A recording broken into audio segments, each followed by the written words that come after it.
सरकार बोलती है पलायन रोको, पलायन रोको। क्या पलायन रोकेंगे? पलायन तो इसी पे रुक सकता था। अगर 10-15 लड़के इस पे जुड़ जाते हैं तो पलायन तो वैसे ही रुक गया था। सरकार हेल्प करती तो ये 4 धाम में, हमारे 4 धाम में बैठ के हमारे नवयुवक इसको बेचते, कोई बनाते, कोई बेचते, कोई मार्केटिंग करता, कोई बनाता, कोई इसका वो करता, प्रचार बड़े स्तर पे लोगों को रोजगार मिल सकता था। बहुत बड़ा स्तर सर, बहुत बड़ा स्तर। और उत्तराखंड है,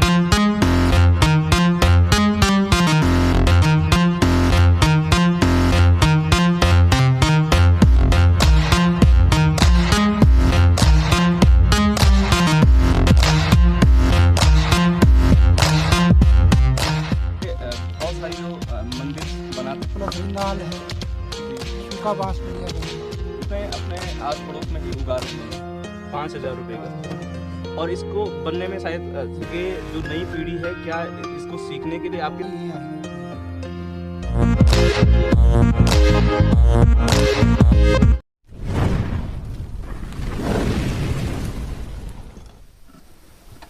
दोस्तों, आज हम जो हमारे कौप के स्थानीय निवासी हैं श्री प्रेम सती जी, जो इस हस्तकला के सबसे महान विशेषज्ञ हैं और उत्तराखंड के सुदूर ग्रामों में रहते हुए भी उन्होंने आज इस हस्तकला को बहुत उत्कृष्ट स्थानों तक पहुंचाया है। देश के नामी प्रतिष्ठानों में भी उनको बहुत सारे जो पुरस्कार हैं वो प्राप्त हुए हैं। तो आइए मिलते हैं श्री प्रेम सती जी से और जानते हैं इस हस्तकला के विषय में कुछ बारीकियां और कैसे वो उन्होंने ये जो अपने जीवन की एक लंबी यात्रा इस क्षेत्र में की है और कौन कौन से चीज़ें वो बनाते हैं और बहुत सारी जो जानकारियां हैं जिससे हमारे जो युवा हैं, हमारी जो नई पीढ़ी है, वो इस विषय पर उनसे बहुत सारी जो बातें हैं वो सीखने को मिलेंगी। तो चलते हैं श्री सती जी से बातचीत करते हैं।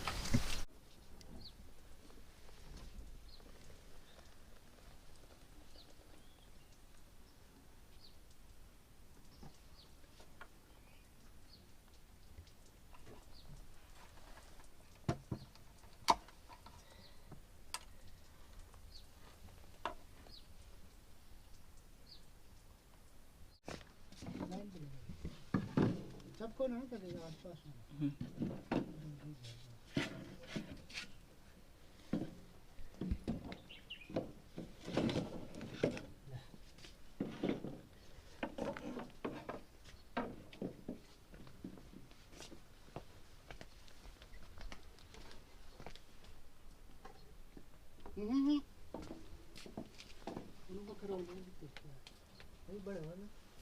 श्रीमान सती जी नमस्कार। नमस्कार सर।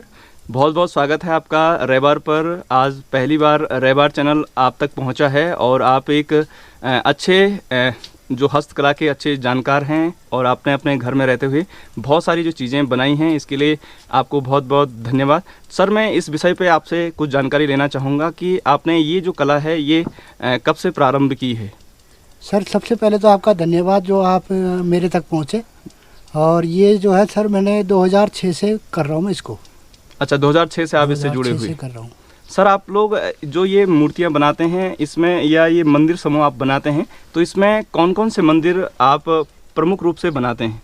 सर, मैं 4 धाम बनाता हूँ ज़्यादातर। 4 धाम? हाँ, बद्री, केदार, यमुनोत्री और क्या कहते हैं आपका गंगोत्री। अच्छा। और इसके अलावा नंदा देवी, कोपेश्वर महादेव और ये जो भी मतलब पौराणिक वो है बनाते रहता हूँ। सर, आपने ये जो चीज़ें हैं जो 4 धाम आप बनाते हैं ख़ास तौर पे, सर इनको आपने कब से बनाना शुरू किया? ये कब से आपका इंटरेस्ट इस क्षेत्र में जागा है? ये मेरे बचपन से ही था तो। अच्छा। बचपन से ही जो है, क्योंकि मैं नॉर्थ ईस्ट में मेरी पढ़ाई हुई है प्राथमिक। जी जी। तो वहीं से सीखा मैं थोड़ा बहुत करते हैं। बाद में लाइफ में ऐसे ऐसे मोड़ मिली कि मतलब सीख ही गया मैं इसको। अच्छा, तो सर आपने क्या इसके लिए कोई विशेष ट्रेनिंग ली है कहीं पे? नहीं सर, कोई ट्रेनिंग नहीं ली, क्योंकि मेरे जो हमारे कला के प्रणेता थे मेरे हमारे इंजीनियर साहब बिष्ट जी। जी। हीरा सिंह बिष्ट। हीरा सिंह बिष्ट जी। जी, रुद्रप्रयाग से आते हो, कोटेश्वर से। जी जी। और ज़िंदगी में कई लोग ऐसे मिले जो मेरी इस कला को जो है आगे बढ़ा रहे हैं। जैसे अभी डॉक्टर हरपाल सिंह नेगी जी हैं जी, नारायण बगट थे। जी जी। प्लस आपका हमारे पूर्व मतलब स्वर्गीय विधायक मगन लाल शाह जी, जो इसको आप काफ़ी वो करना चाह रहे थे, हो नहीं पाया। जी जी। और इसके अलावा काफ़ी लोग लगे हुए हैं इस जी। तो सर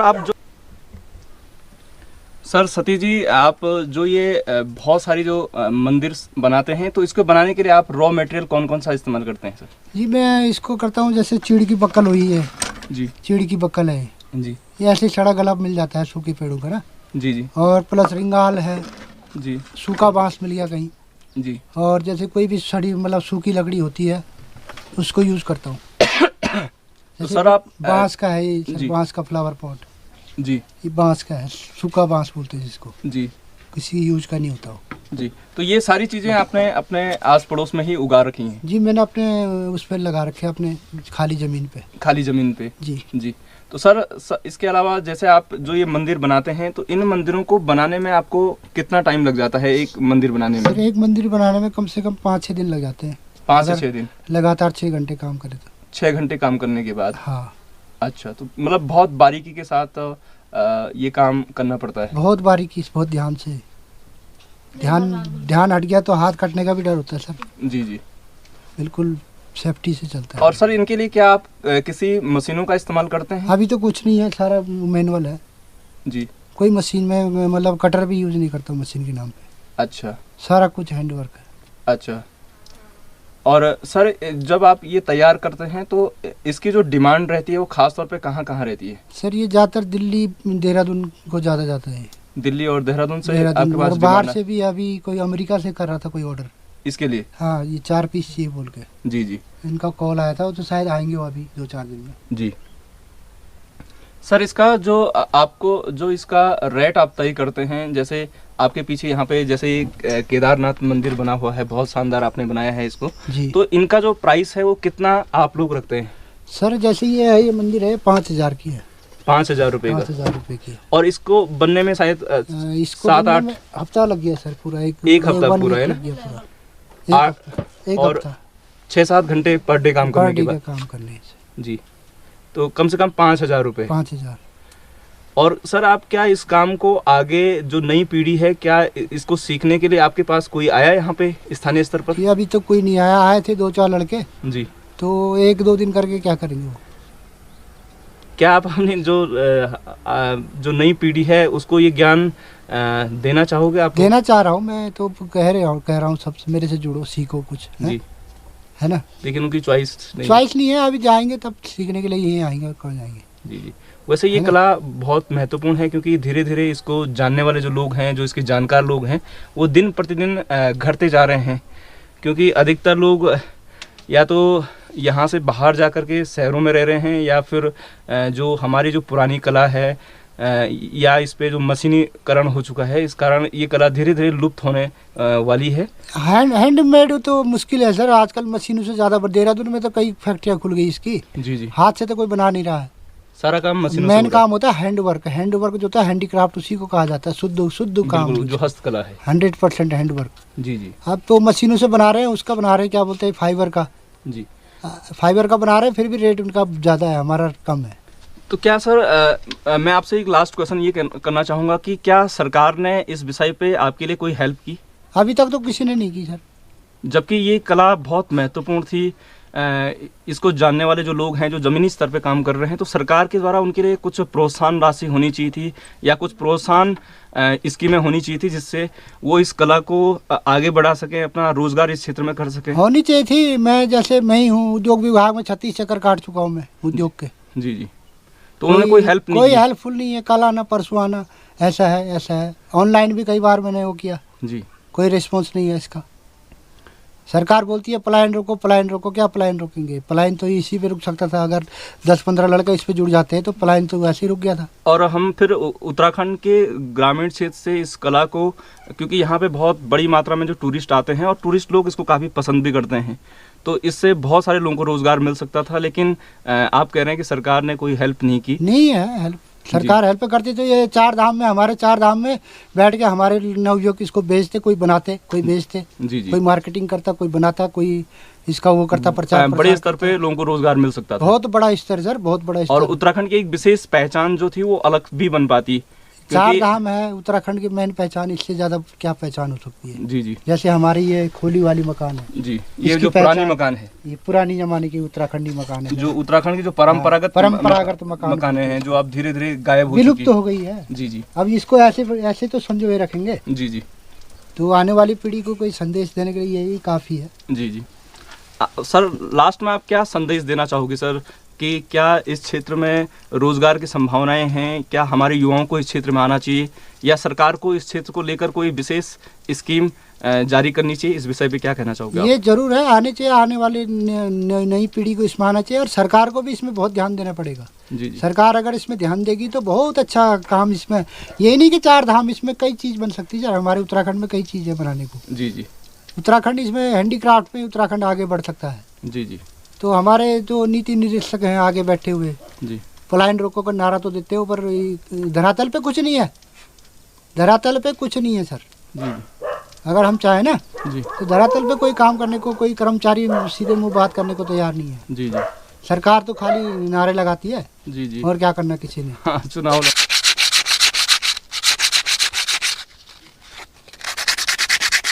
सर, इस पे कील का कहीं भी इस्तेमाल नहीं होता ना, कील नहीं होता, सिर्फ वो चिपकाया जाता है ना जोर, बस और उसके लिए शायद सिर्फ फेविकॉल का इस्तेमाल होता है।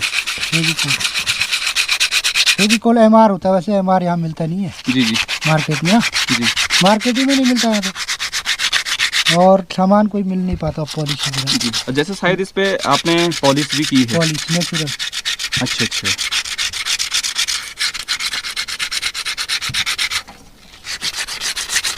अवेलेबल नहीं हो पाता है, देहरादून या ऋषिकेश से मंगाना पड़ता है सामान। हिमाचल में इसकी तो फैक्ट्रियाँ लगी हुई ना, हिमाचल सरकार और हिमाचल के जो तो लोग आगे हैं ना, हिमाचल है, कि वो हर फील्ड में आज आगे है। फैक्ट्रियाँ हैं उनकी, जी जी जड़ें हैं ना, जड़ें सीड की जड़ें, जी उसके बनाते हो कई चीज़ें।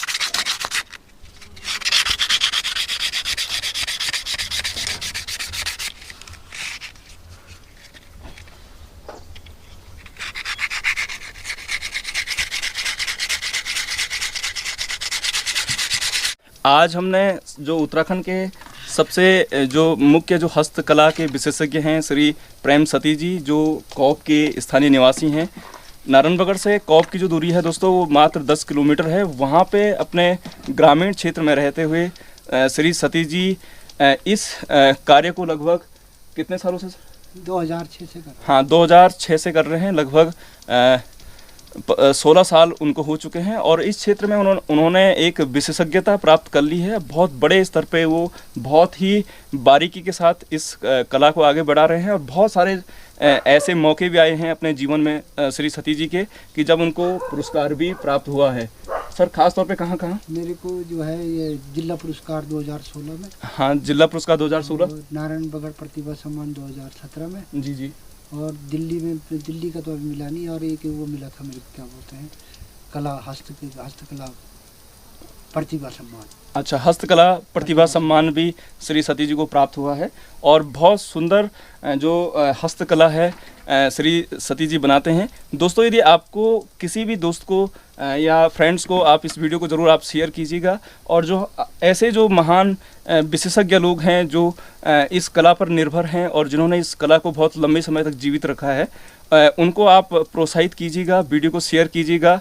और किसी भी फ्रेंड्स को यदि ऐसी कोई भी चीज़ यदि चाहिए जो हाथ से बनी हुई हो, निर्मित हो, तो आप ज़रूर श्री सती जी से आप संपर्क कीजिएगा। और या आप मेरे चैनल पर आप कमेंट कर सकते हैं और फिर आपको ये चीज़ उपलब्ध करा दी जाएगी। तो आज का जो ये ब्लॉग था दोस्तों, ये हमारे जो महान लोग हैं जो गाँव में रहते हुए जिन्होंने रोज़गार की एक अलख जला के रखी हुई है, ऐसे महान लोगों से आज की जो मुलाकात थी। और फिर आप चैनल पर बने रहें दोस्तों, और फिर मिलते हैं एक नए ब्लॉग पर, ऐसे ही किसी नए जो विशेषज्ञ लोग हैं या जिन्होंने रोज़गार की एक अलग से अलग अपने क्षेत्र में जगह रखी है। तो दोबारा से आपके साथ मुलाकात होगी, तब तक अपना ध्यान रखिएगा, हंसते रहिएगा और मुस्कुराते रहिएगा।